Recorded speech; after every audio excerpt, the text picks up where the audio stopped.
ಚನ್ನಪಟ್ಟಣ ವಿಧಾನಸಭಾ ಕ್ಷೇತ್ರಕ್ಕೆ by election ಎದುರಾಗುತ್ತೆ.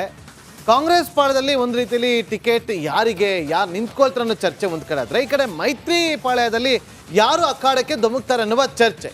C P Yogeshwar ಅವರು ತಾನೇ ಅಖಾಡಕ್ಕೆ ಧುಮುಕ್ತೀನಿ ಅಂತ ಹೇಳಿಕೆಯನ್ನು ಕೊಡೋ ಮೂಲಕ ಒಂದಷ್ಟು ಕುತೂಹಲವನ್ನು ಕೇಳಿಸಿದ್ರು. ಈಗ ಮೈತ್ರಿ ನಾಯಕರ ನಡುವೆ ಕಸರತ್ತು ಶುರುವಾಗಿದೆ. ಕ್ಷೇತ್ರದ ಮುಖಂಡರ ಜೊತೆ ಕೇಂದ್ರ ಸಚಿವ ಎಚ್ ಡಿ ಕುಮಾರಸ್ವಾಮಿ ಅವರು ಚರ್ಚೆ ನಡೆಸಿದ್ದಾರೆ.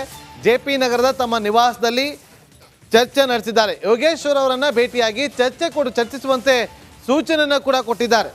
ಅಭ್ಯರ್ಥಿ ಆಯ್ಕೆ ಎಲ್ಲವೂ ಕೂಡ ತೀರ್ಮಾನವನ್ನು ಮುಂದಿನ ದಿನಗಳಲ್ಲಿ ತೆಗೆದುಕೊಳ್ಳೋಣ ಅಂತೇಳಿ ಅವರು ಸೂಚನೆ ಕೊಟ್ಟಿದ್ದಾರೆ.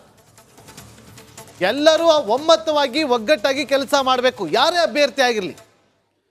ಯೋಗೇಶ್ವರ್ ಅವರನ್ನೇ ಎಲ್ಲ ಹಂತದಲ್ಲೂ ಕೂಡ ವಿಶ್ವಾಸಕ್ಕೆ ತೆಗೆದುಕೊಳ್ಳಬೇಕು, ಅವರ ಮಾರ್ಗದರ್ಶನ ಪಡೆಯಬೇಕು ಅಂತೇಳಿ ನಮ್ಮ ಪ್ರತಿನಿಧಿ ಸತೀಶ್ ಮಾಹಿತಿಯನ್ನು ಕೊಡೋದಕ್ಕೆ ಫೋನ್ ಸಂಪರ್ಕದಲ್ಲಿದ್ದಾರೆ. ಸತೀಶ್, ಬಹಳ ಕುತೂಹಲ ಇರುವಂಥದ್ದು ಚನ್ನಪಟ್ಟಣ ಬೈ ಎಲೆಕ್ಷನಲ್ಲಿ ಯಾರು ಅಖಾಡಕ್ಕೆ ಧುಮುಕ್ತಾರೆ ಅಂತೇಳಿ.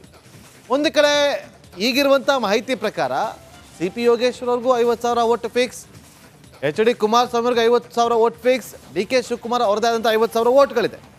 ಇಲ್ಲಿ ಯಾರು ಕೈ ಜೋಡಿಸ್ತಾರೋ ಅವರೇ ಗೆಲ್ಲೋದು ನಿಶ್ಚಿತ ಅಂತ. ಯಾರು ಮೈತ್ರಿಯಿಂದ ಅಭ್ಯರ್ಥಿ ಆಗುವ ಸಾಧ್ಯತೆಗಳು ಕಂಡು ಬರ್ತಾ ಇದೆ ಸತೀಶ್?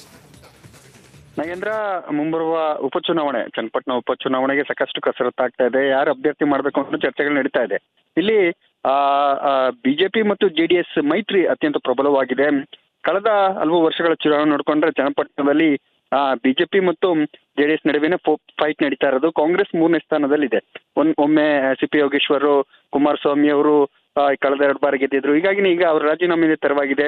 ಬಹುತೇಕ ಮೈತ್ರಿ ಅಭ್ಯರ್ಥಿಗಳು ಯಾರು ನಿಂತರೂ ಗೆಲ್ಲುವ ಸಾಧ್ಯತೆ ಇದೆ. ಕಾಂಗ್ರೆಸ್ ಒಂದು ಫೈಟ್ ಕೊಡ್ಬೋದು, ಆದ್ರೆ ಒಳ್ಳೆ ಅಭ್ಯರ್ಥಿಯನ್ನು ನಿಲ್ಲಿಸಬೇಕು, ಸಮರ್ಥ ಅಭ್ಯರ್ಥಿ ನಿಲ್ಲಿಸಬೇಕು ಅಂತ ಬಹುತೇಕ ಯೋಗೇಶ್ವರ್ ಹೆಸರು ಮುನ್ನೆಲೆಯಲ್ಲಿ ಇದೆ. ಆದ್ರೆ ಅಂತಿಮವಾಗಿ ಸ್ಥಳೀಯ ಪರಿಸ್ಥಿತಿಗಳನ್ನ ಅರ್ಥ ಮಾಡ್ಕೊಂಡು ಜೆಡಿಎಸ್ ನಾಯಕರನ್ನು ವಿಶ್ವಾಸಕ್ಕೆ ತೆಗೆದುಕೊಳ್ಬೇಕು.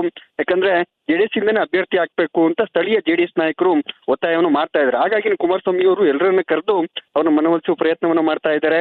ಮುಂದೆ ಅಭ್ಯರ್ಥಿಗಳ ಆಯ್ಕೆ ಮಾಡೋಣ, ಬಿಜೆಪಿ ಹೈಕಮಾಂಡ್ ಇದೆ, ನಾವು ಕೂತ್ಕೊಂಡು ಮಾತಾಡ್ತೀವಿ. ಆದ್ರೆ ಈಗ ಅಲ್ಲಿ ಯೋಗೇಶ್ವರ್ ಕೂಡ ತಮ್ಮದೇ ಆದ ಪ್ರಾಬಲ್ಯವನ್ನು ಹೊಂದಿದ್ದಾರೆ. ಹೀಗಾಗಿ ಅವ್ರನ್ನ ವಿಶ್ವಾಸಕ್ಕೆ ತೆಗೆದುಕೊಳ್ಬೇಕು. ಯಾರೇ ಅಭ್ಯರ್ಥಿ ಆದ್ರೂ ಎರಡೂ ಪಕ್ಷದ ಮುಖಂಡರು ಕಾರ್ಯಕರ್ತರು ಒಟ್ಟಾಗಿ ಹೋಗಿ ಕಾಂಗ್ರೆಸ್ ಅನ್ನ ಸೋಲಿಸಬೇಕು ಅನ್ನೋ ನಿಟ್ಟಿನಲ್ಲಿ ಕುಮಾರಸ್ವಾಮಿ ಅವರು ತಮ್ಮ ಕಾರ್ಯಕರ್ತರಿಗೆ ಮುಖಂಡರಿಗೆ ಸಂದೇಶವನ್ನ ಕೊಟ್ಟಿದ್ದಾರೆ. ಬಹುತೇಕ ಮೈತ್ರಿ ಅಭ್ಯರ್ಥಿಯಲ್ಲಿ ಯೋಗೇಶ್ವರ್ ಅವರ ಹೆಸರು ಮುಂಚೂಣಿಯಲ್ಲಿದೆ, ಅಥವಾ ಅಚ್ಚರಿ ಅಭ್ಯರ್ಥಿ ಕೂಡ ಆದ್ರೂ ಆಗ್ಬೋದು. ಆದ್ರೆ ಸದ್ಯಕ್ಕಂತೂ ಅಭ್ಯರ್ಥಿ ವಿಚಾರವಾಗಿ ಅವರು ಫೈನಲ್ ಆಗಿ ಹೇಳಿಲ್ಲ. ಅದು ಒಮ್ಮತವಾಗಿ ಹೋಗಿ ಅನ್ನೋ ಒಂದು ಸಂದೇಶವನ್ನು ನೀಡಿದ್ದಾರೆ. ಇನ್ನು ಸ್ವಲ್ಪ ದಿನಗಳಲ್ಲೇ ಬಿಜೆಪಿ ರಾಷ್ಟ್ರೀಯ ನಾಯಕರು, ರಾಜ್ಯ ನಾಯಕರು ಮತ್ತೆ ಕುಮಾರಸ್ವಾಮಿ, ದೇವೇಗೌಡರು ಎಲ್ಲ ಕೂತು ಅಭ್ಯರ್ಥಿಗಳನ್ನ ಫೈನಲ್ ಮಾಡ್ತಾರೆ. ಮುಂಚೂಣಿಯಲ್ಲಿ ಯೋಗೇಶ್ವರ್ ಅವರ ಹೆಸರು ಕೇಳಿ ಬರ್ತಾ ಇದೆ.